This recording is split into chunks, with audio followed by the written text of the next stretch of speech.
a trick. I'm not Employee of the Year. Hello and welcome. It's another Etch Play video with me, Adam Burt, and I'm joined by Ben Joy. Hello. How are you doing, Adam? Not too bad. We're playing Psychonauts 2, the new release from Double Fine Studios, and the sequel to Psychonauts 1, which came out a very long time ago, back in the early 2000s. Long time coming. Looking for me? Well, come Yeah, and get it's me. time between drinks. Why are you taking so? So I haven't played Psychonauts 1. Shockingly, I know. But I know You're fired. you have played Psychonauts 1.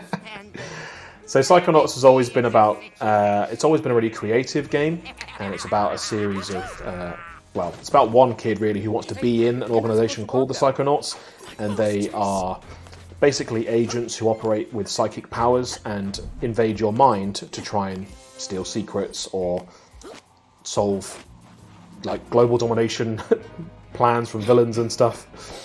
And it's always been famous and synonymous really with really creative level design, and you're seeing a little bit of that here. We're currently inside the mind of a dentist called Dr. Loboto, who's a little bit messed up. He's, Before the procedure, it's very That's him. important that we clean out Okay. your dentist act. You don't want any dirty. Throw away. You sure he's a dentist? he is a dentist. Look at all these teeth. I guess. The game's still teaching me some of the basics here, so that's why there's some tutorial style prompts. And it's a platformer primarily, a lot of acrobatic exploring. You spend most of the time in like an open world hub, but you get to go into people's brains to start specific levels. And you have telekinetic powers, such as this one, so I can lift things. Pretty useful during combat to be able to throw things around with your mind. And also you can solve puzzles by moving objects around as well. In this case, putting a tooth back in the hole it belongs in.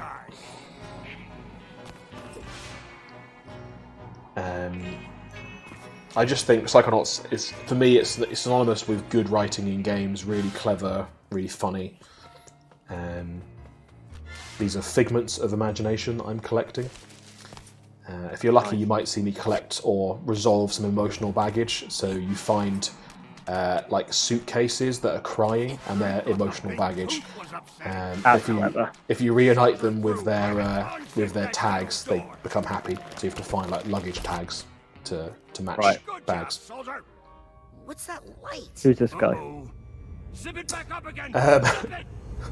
That's Coach. I'm trying to think about how I can explain Coach. He was a major character in the first game.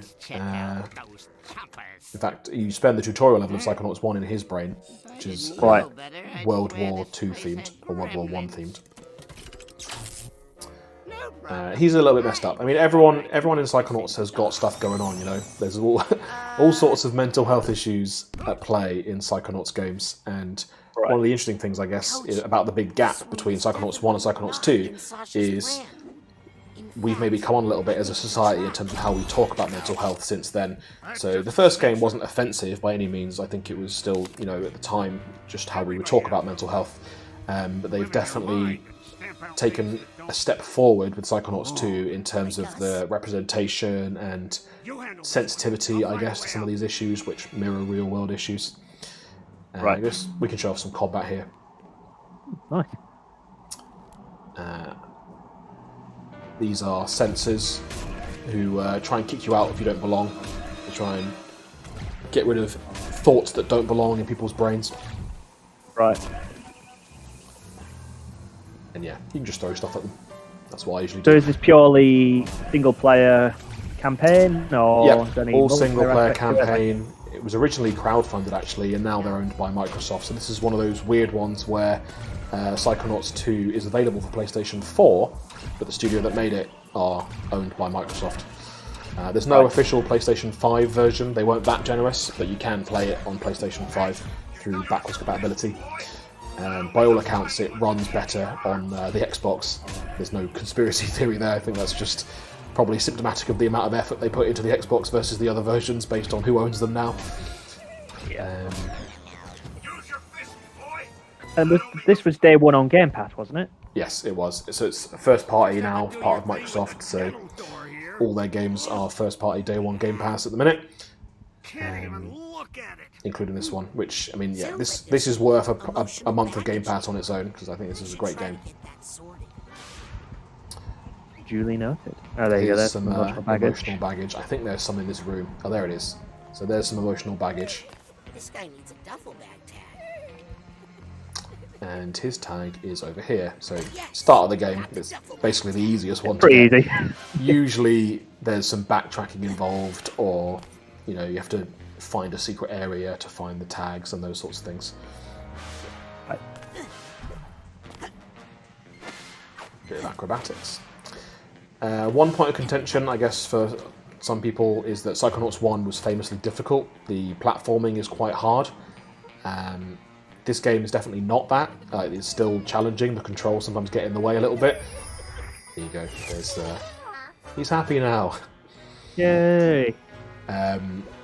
But they've made big strides in making the game easier, including, we talked about this on the show a little while ago, adding a full invincibility mode. So if you're really not sure whether you can get through this but you want to experience the story, you can do so.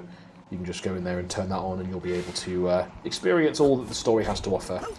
And yeah, I mean, the creativity in here is something to behold. It's every time I start a level, I'm just like, I've got no idea what I'm walking into. It could be anything. There's levels that are mashups of hospitals and casinos. There's levels that are bowling alleys that are inhabited by a city of tiny germs who are all getting destroyed by an apocalypse, which is, you know, a washing up liquid bottle coming to wash them away. And everything in between. Basically, they've done stuff in this game that you would just never think of yourself.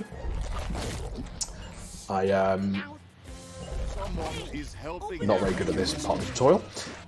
One of my favourite levels, which we're not going to show here unfortunately, is when you end up on a MasterChef style cookery show with 3 puppet goats as judges, who are very particular about the food they want to be served, and the food is all sentient. So you're chopping up and cooking food, which is like, at one point there's a pig.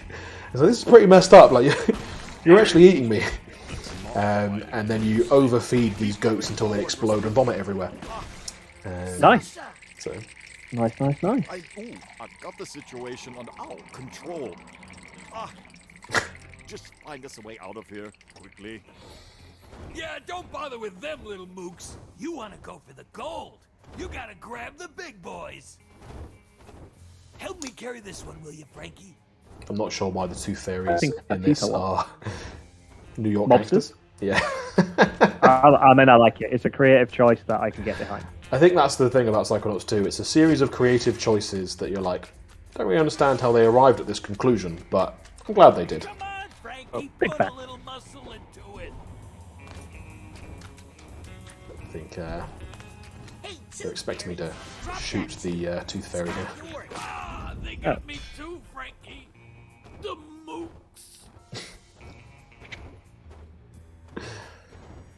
But yeah, we just wanted to give you a little look into the weird and wonderful world of Psychonauts 2. It's available on Game Pass, like I say. It is worth checking out. Probably, well, definitely one of the best platformers of the year, and arguably one of the best games of the year so far.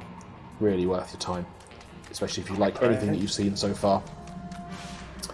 And we'll throw back to the studio. See you next time. Bye.